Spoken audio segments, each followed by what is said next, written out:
ఎట్లా ఉంది మధ్యాహ్న భోజన పథకం? టేస్ట్ ఎలా ఉంది? టేస్ట్ అయితే చాలా బాగుంది. ఇక్కడ ఈ టేస్ట్ బాగుంది. ప్లస్ ఏమో మిడ్ డే మీల్స్ అంతా వాళ్ళ మెనూ ప్రకారమే వండుతున్నారు. ఇంకేమో మ్యామ్స్ కానీ అందరూ మోటివేట్ చేసి పిల్లలకి అందరికీ కూర్చోపెట్టి చాలా మంచిగా వండిస్తూ, టీచర్స్ కూడా వాళ్ళు వండే దగ్గరే ఉండి వండిస్తున్నారు. బాగా ఇలా కాదు ఇలా వండండి, పిల్లలు ఇలా ఆరోగ్యంగా ఉన్నట్టు చూడండి, బాగా కడగడం కానీ రైస్ కడిగే విధానం కానీ అన్ని బాగా చేస్తున్నారు ఇక్కడ. ప్లస్ బాగా కూర్చోబెడుతున్నారు.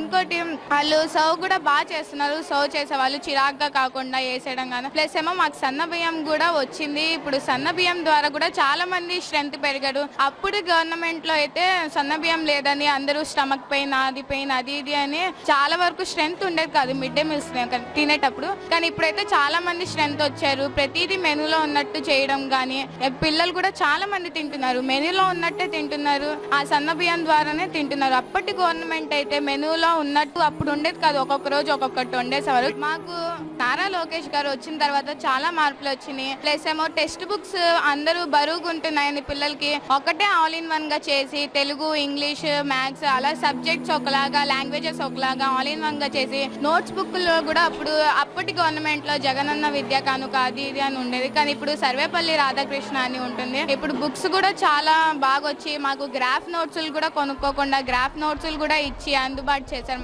మాకు టీచర్స్ పరంగా అందరికీ బాగా చదివిస్తున్నారు.